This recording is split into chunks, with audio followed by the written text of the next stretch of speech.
Ирригациялык каналдын курулушу айыл чарбанын өндүрүмүн өстүрөт. Эл демилгеси саламаттыкка багытталды. Окурмандарын жоготпогон электрондук китепкана. Айылдык ишкер элеттин экономикалык өзөгү жана сыймыгы. Таза сууга муктаж кыштак. Шайлар бүткен, олар дагы анча-мынча эле бүткөн ичип атышат эле. Бизде жок ушул каражат жок турабыз да.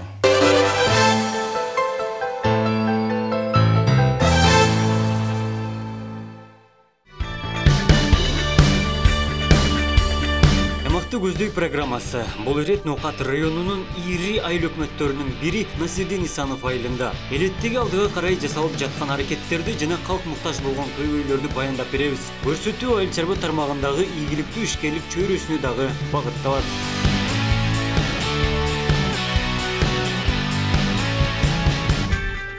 Ноқат районунун Насирдин Исанов айыл өкмөтү 1995 жылы түзүлгөн. Аймак чакан 6 айылдан куралып, эң бийик чери деңиз деңгээлинен 1800 метр, 3600 кожолуктан туруп, калкы 21640. Климаттын өзгөчөлүгүнө жараша дээрлик көпчүлүк элеттиктер дыйкан багбанчылык менен алектенет. Аймак өзүнүн алмасы менен таанымал. Айыл чарба тармагында түрдүү корпоративдер түзүлгөн.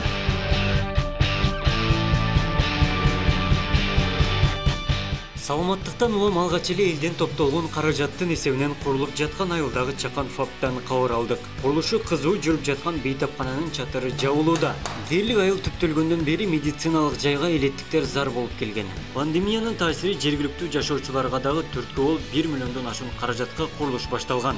Жерди айыл башчы менчигинен акысыз бөлүп берген. Чакан бейтапкана 4 бөлмөдөн туруп амбулатордук кызмат алууга ыңгайлашкан. Жакынкы күндөрү аяктаса саламаттык үчүн аз болсо да ыңгайлуу кызмат жана коопсуздук түзүлөт.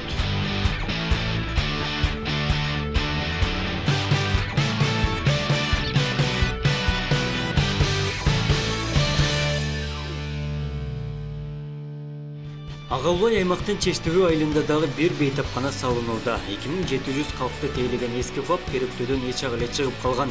Жергиликтүү дарыгерлер эл аралык оюндарга кайрылып, заманбап жаңы бейтапкананын курулушу колго алынууда. Эскирген бейтапканада жылуулук системасы иштебей, дубалдары дагы урай баштаган. Ковид дагы катталып, жаштардан куралган жардам штаб дарыгерлерге колдоо көрсөткөн. Жаңы ФАП бүтсө кош бойлуу келиндерди кабылдоого мүмкүнчүлүк түзүлөт. Түшү бизге керек болуп аткан. Мына ФАПты өзүңөр деле көрүп атасыңар, эски ФАП, кышындасы ысыбай жакшы, талапка жакшы жооп бербейт, шарт жок. Ошого байланыштуу ошентип кайрылып жүрдүк биз ар жергечи. Өкмөткө деле кайрылып аттык. Анан ошентип бизге арабтар келип жардам бермекчи болду. Ошолордун жардамы менен мынтип жаңы ФАП түшкөн атат бизге эми. 1-2-3 айдын ичинде бүтүрүп беребиз деп атышкан. Эми мамлекет тарабынан дегенде мамлекет тарабынан көп деле жардам болгон жок бизге, ачык эле айткандачы. Көбүнчө бизге азыр пандемия учурунда элден көп жардам болду.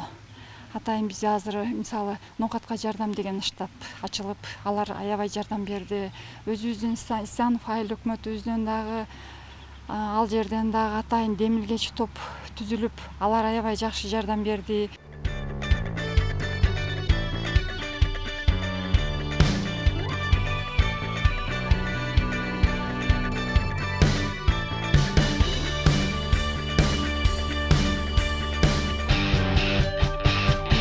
Элеттиктердин 90% дыйканчылык менен тиричилик өткөрөт. Ага жараша жаз жай мезгилинде суга суу баарынан зарыл. 2 айылдын 250 гектар жер аянтын суу менен камсыздаган ирригациялык канал 20 жыл бою түйшүктү күчөтүп, суу тартыштыгына алып келген.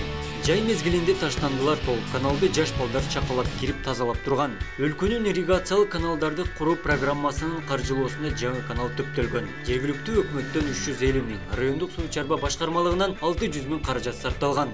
Гектарлаган айыл чарба аянттарында суу көйгөйү толук чечилди. Эгин талаалары бул Чештөө айылында чоң кооператив бар. Бул кооперативдин жери аябай көп, Жаргондо дагы жери көп. Бул жолду бир 250 гектар жерди эгин талааларын сугарат бул канал. Бул канал курулгандан бери бул 19 жылдан бери ушул эски турбабызды жылына жазган маал ушу челек менен тазалап, селде келип турбабыз толуп калгандыгы үчүн сайдын ичинде болгон да биздин турбабыз.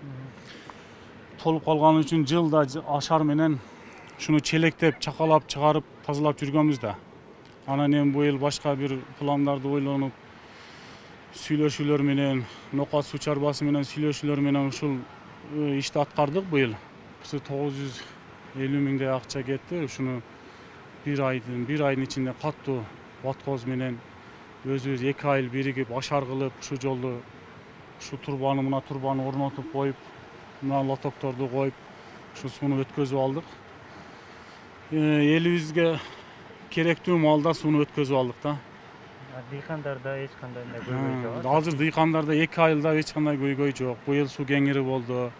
Жылда суу тартыш болчу эле. Мына турбабыз толуп калгандыгы үчүн сууну көп бура албайт элек мына каналгачы. Суу аз өтчү эле да. Быйыл эми кеңири буруп, Кудай кааласа элдер быйыл кеңири суу ичишти, Кудай кааласа.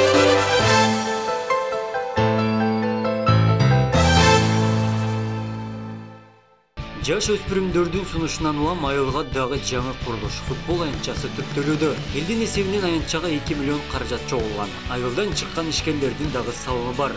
Элеттиктер дагы балдарын сергек жашоого өтүп чыгы бар өспүрүмдөрдүн ийгиликке жетишине шарт деп эсептейт. Ушинтип биз дагы келечекте ушу жакшы мемдеген футболго кызыккан балдарды чыгарайлы деп ушинтип жаштарды келечекте көп пландарыбыз бар. Эми ошолордун айрыкча жаштарды спортко кызыгуу болуп атат да.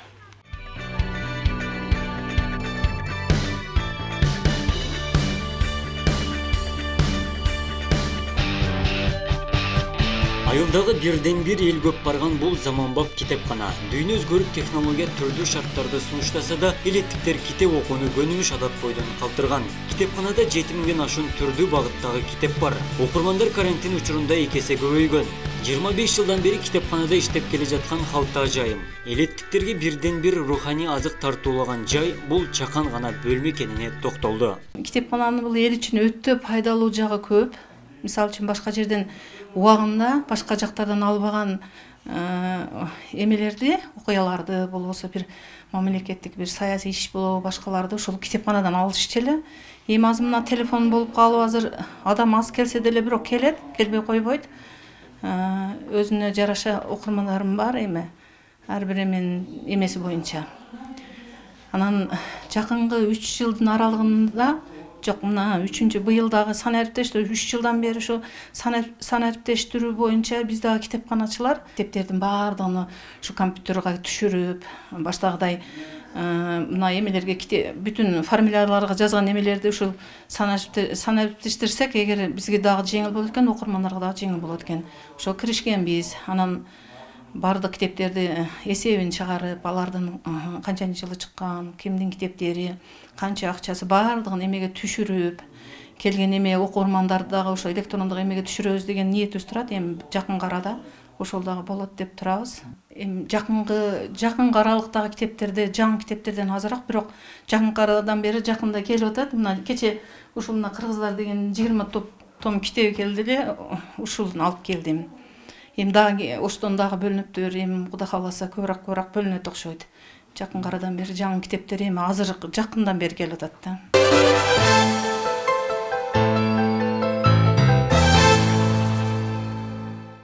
Аймактагы 6 айылдан Жаңы Базар жана Байыш айылынын жашоочулары кудуктан суу ичет. Калк таза сууга муктаж болгондуктан былтыркы жылы 86 метр тереңдиктен 500 үй бүлөгө жеткен суу чыгарылган. Таза суу үчүн жергиликтүү казынадан 500 миң, эл аралык оюмдан 600 миң каражат сарпталган. Таза суу жерден чыккан соң суу түтүктөрүн тартууга каражат жоктугунан токтоп калган. Айыл башчынын айтымында жашоочулар 2 метр жерден суу ичип ден соолугуна кооптулук бар. Чет элдик донорлор пандемиядан улам келбей калган. Казынадан каралган 300 миң сом жетпей турганын айтты. Аймактын көйгөйү таза суу бойдон калууда. 2019 жылы местный бюджеттен 600 миң, тұрғындан 500 миң бөлінген. Ошондон эсебинен ушул чыгарылган 86 метр тереңдиги. Анан ушул 2 айыл бар жерде. Жаңы Базар, Байыш деген. Ошо 2 айылга жетет деп айтышкан специалисттер. Ошол 500 үй бүлөдөй эсепке алынганда Ошол анан ушундан бери турат эми каражат жок. Өзүнүн элдер баягы кудуктан суу ичип атышат. Алды 10 метр, алганы 2 метрден эми ичип атышат да. Ошол эми алгандагы быйыл дагы бөлүнгөн эми местный бюджеттен 300 миң бөлүнгөн, эми турат эми ал иштекке жарабайт экен.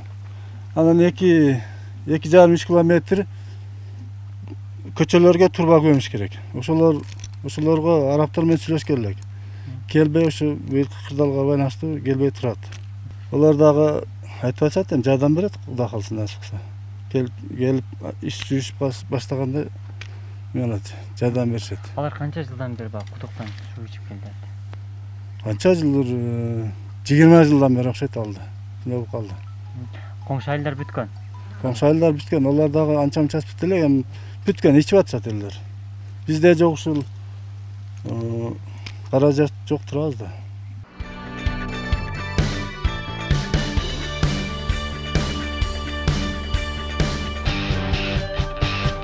Насирдин Исанов айылынын айыл өкмөт башчысы иш ордунда жок болгондуктан орун басары жаңы курулуштарды жана элдин турмушун айтып берди. Азыр эми биздин Байыш айылында санарип жетиштирүү жылында карата быйыл ашкана курушту. Ошо демберчилердин элдин салымы менен ошол мектептин ашканасы жок эле, ошого ашкана курушту. Мына Кожеке орто мектебине дагы 1800 сомдук ашкана курулду. Ал дагы элдин эсебинен болду, демирчилердин эсебинен болду. Айыл өкмөт дагы карап турган жок, өзүнүн болгон салымдарын берди. Биздин мына борборубузда мына Жаңы Базарда дагы бир видео көзөмөл орнотулду. Ошо түнкү айрыкча түнү мал уурулук, анан мыналарга кичине жардам болуш үчүн ошол орнотуп азыркы күндө иштеп атат. Анан фаптар боюнча азыр 3 кыйысыбыз бар. Bir оорукана бар, андан сырткары 4 фап бар. Ушул 2 фаптын эскилиги жеткенине байланыштуу азыр Байыш фабы элдин эмгекчиликтердин эсебинен айыл өкмөттүн жардамы менен ушу фап курулуп атат. Чештөө айылында да бир фап курулуп атат. Ушу чет элдик уюмдардын жардамы менен курулуп атат. Бир айылда ушу биз таза суу, ушул мезгилге чейин аз таза суу чыккан эмес. Булар элдер көбүнчө ушу 3 метрден кудук казып алып туруп, ар бир үй биле ошо менен ошону таза суу катары пайдаланышат, бирок ал таза суу катарына кирбейт экен да. Ошо таза суу деп суу чыгарып койгонбуз. Суу чыккан бойдон азыр айылдарга тартылбай турат, себеби ушу каражат жоктугуна. Чет элдик уюмдар менен былтыркы жылы макулдашып, ушул ар бир көчөгө ушул суу түтүкчөсүн тартып беребиз деп макулдашылды эле, бирок быйылкы жылы мына пандемияга байланыштуу алар да келбей калышты. Кудай буйрса келет деген үмүтүбүз бар. Андан сырткары таза сууда Кожеке айылында дагы 27 миллион сомдук таза суу долбоорун даярдап саздап койгонбуз.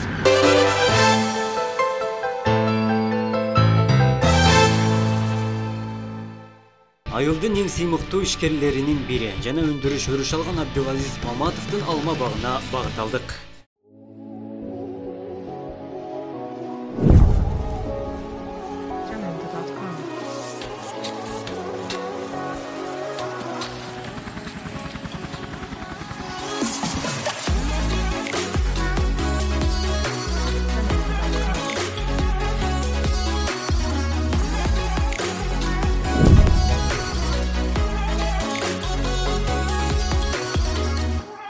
Агынбектин арты бакыт. Ишкер Тоокелге барып, банктан насия алган. Польша өлкөсүнөн 25 миңдик карлы көчөттөрүн отургузуп, 1 жылда түшүн берди. Алманын мекени болгон Нока төрөнүндө айыл чарба өндүрүмү күн санап өрүш алууда. Ата мекендик продукция ички базарга гана эмес, коңшу өлкөлөргө да чыгарылып келет. Бирок ЭЭПтин талабына жараша логистикалык борбор ачылып элек. Жапайы чөп баскан дөңсөө талааны жашылбакка айландыруу Абдулазиз мырзанын жаш кезиндеги максаты болчу. 40 жылдык өмүрүн билим берүү тармагына арнап эс алууга чыккан соң ишкерликти орундатты. Жерди даярдап каржы булактарын издеген. Түзгөн бизнес планы реалдуу болгондуктан банктардын биринен жалпысынан $450 миң насия алган.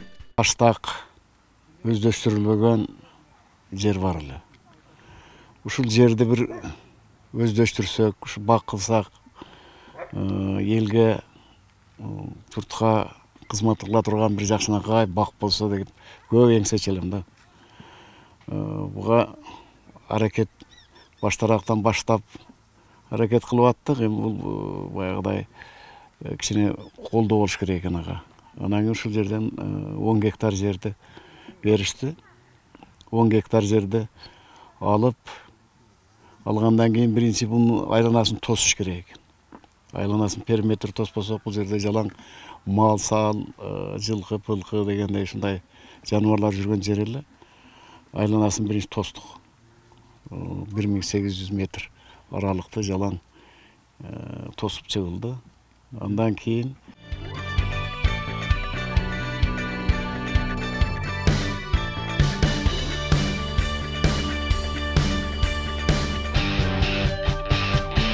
Аянты 13 гектарды түзгөн дөңсөө таланын 1800 метр аралыгын тоскон. Польша өлкөсүндө атайын жашылча өндүрүүчү Сулик фирмасынан келишим аркылуу 25 000 түп көчөт буйрутма берген. Чет өлкөлүк фирмадан калли көчөттөрүн алуу, бир топ изилдөөнү жана түйшүктү талап кылган. Жердин жылдык структурасын жана аба ырайынын 20 жылдык көрсөткүчтөрү жиберилген. Көчөттүн тез өнүп кетүүсүгө түркүктөр башка өлкөдөн алынып келинген. Тамчылатып сугаруу системасы орнотулган.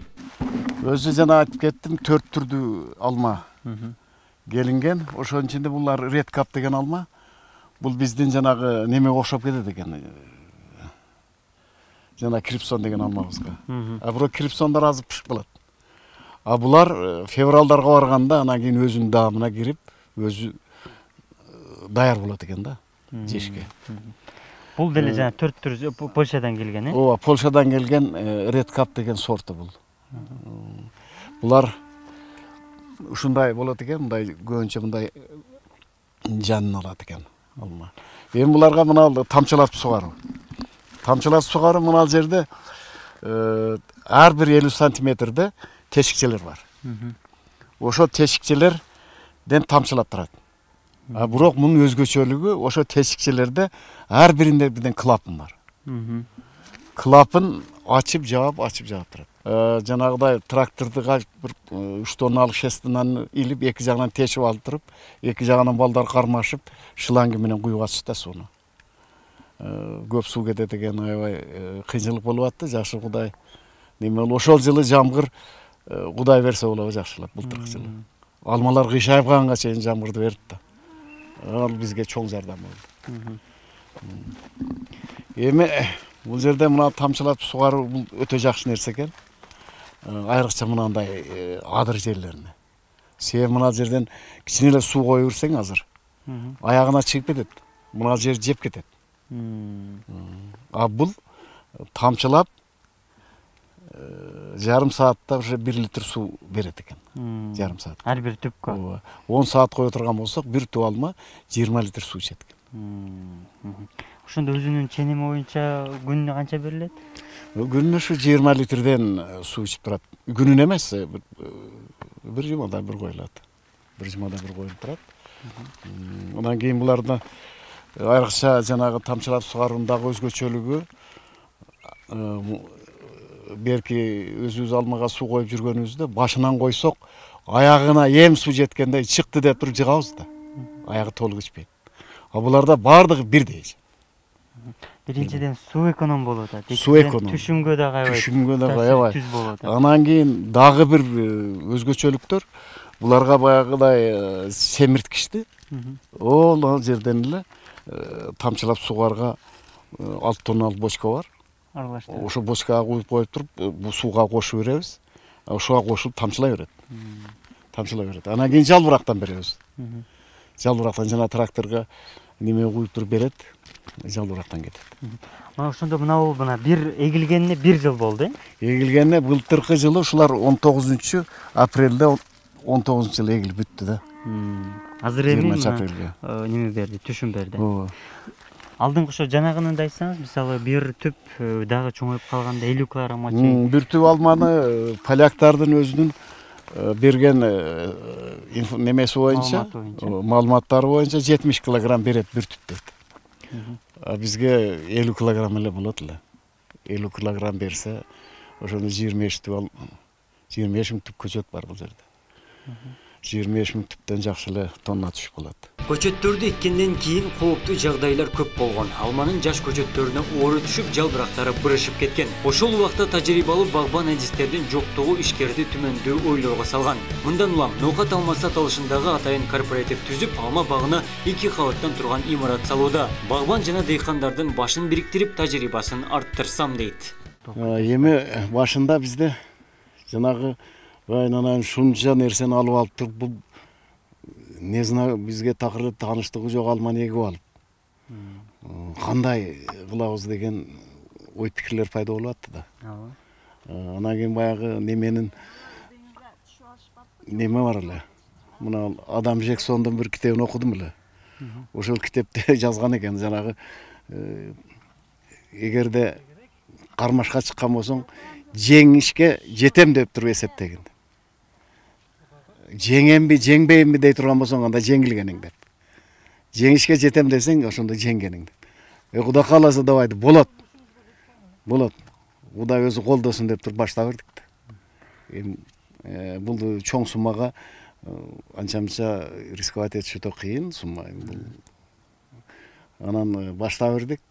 Кудай колдоп, эми кудай кааласа Аллах өзү колдосун, ушул жакшы темпте кетилип атат азыр эми пока. Айыл өкмөт колдоп бербегенде биз бул жерге себеби өзүбүз билебиз, бардыгыбыз менталитетибизди жанагындай пут тосуу дегендей ушуга окшогон нерселер көбүрөөк болот экен. Айыл өкмөт өзү мойнуна алып туруп, өзү аракет кылып алып берди жерди. Анан кийин давайте жер болгондон кийин аракет кылайлы, анан кийин баштадык. Анан кийин мына айыл банкта бир балам иштейт, ошол айтып калды. Мына кредит алып эле бардык эле бак-сак бардык нерселерди кылып атат, кандай биз кылбайбыз эми? Биз деле кылсак болот. Аракет кылсак болот. Дегендей ураан көтөрүп берди. Анан ошо бардыгы колго салып туруп, анан кийин жанагы ноокат алмасы деген кооператив уюштуруп бердик да. Анан ошо кооперативде бир 15-20 адам бар. Постоянно олар бу жерде иш кылышат.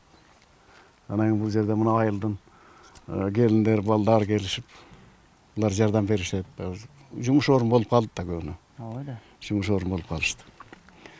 Келишет, постоянно иштеп, мына жерде арасында бул мындай өздөштүрүлгөн жер болгондуктан жаман чөп чыгат экен. Чөбү ортосунда чөпкө же техника кирсе, же бир чоңураак кетме менен чаба албайт. Аны базардан атайын кичине мындай чапкылы кетмелерди алып келип алып туруп, арасын чабап чыгышып атты да. Мен жанагыдай биринчи келгенде бул алма назик алма болот экен. Биз мурда высокорослый алмалар менен жүргөнүбүздө суу коюп койсок болду эле жүрө берчүбүз. Эми бул алмалар жана помидор, огородто кандай караса, ошондон дагы эле күчтүүрөөк карай турган нерсе болот экен. Себеби мына мындай жалбырактар бүрүшүп калса, уже буну биз билбейт экенбиз да. Атайын микроскопту алып келип туруп, анан кийин муну карасаң, ана ичинен көрүнөт экен булар. Кандай эмне болуп аткандары. Же болбосо атайын мына кара суга барып, ушу жалбырагын, муналарын көтөрүп барып туруп, лабораторияга текшерип келип аттык. Анан бизде мындай жакшы кеңешчи агрономдор жок экен да, бак боюнча. Жакшы кеңеш бере турган агрономдор жок экен. Мына жерде Казакстандан бир бала как раз ушундай интенсивный бакта иштеп келген, техникамен иштеген экен. Ошол бала айтып отурса, ал жерде бизге дейт, баягы саат ушунчага келесиңер деп баягы агроном келет дагы, баягы чачкан, чачып аткан неменин уровендеринен бери өзү коюп берет дейт. Дарыны дагы өзү коюп берип көрсөтүп, анан трактордо кайсы скоростта, кайсы газ менен жүрөсүн. Ошого чейин бардыгын өзү контролдоп турат. Андай специалист бизде жок экен да. Ошондон специалисттен кыйналып, анан кийин мен ушул жерде мынанда зал жасап атабыз. Окуу борборун кылайлы. Ушул окуу борборуна жанагыдай бак боюнча киришейин деген адамдар болгон болсо, ушул жерге келип, жана чет мамлекеттен келип калат, жанагыдай кеңеш бере турган багбандар, консультация. Анан кийин ушундай бакты өстүргөндөр келип калат. Ошондо ушул жердеги айыл өкмөтү менен байланышып туруп, кимдер бар? Ошолор чакырсак дагы, ошолор консультация алып, ошолор да бак эксе. Ошондо Кыргызстаныбыз гүлдөйт да. Эми бул жерде эми кыйынчылыкка чыдаш керек, конечно. Бардык нерсе өтө өз эле мындай боло калбай деген, ушундай деңгээлге жеткириш үчүн өтө күчтүү аракеттер керек экен. Мисалы үчүн жаңы төрөлгөн баланы деле басканга чейин канча эмгек кылыш керек, жүгүргөнгө чейин канча эмгек кылыш керек. Ошондой эле ушул дагы ошондой эле эмгек талап кылат экен да.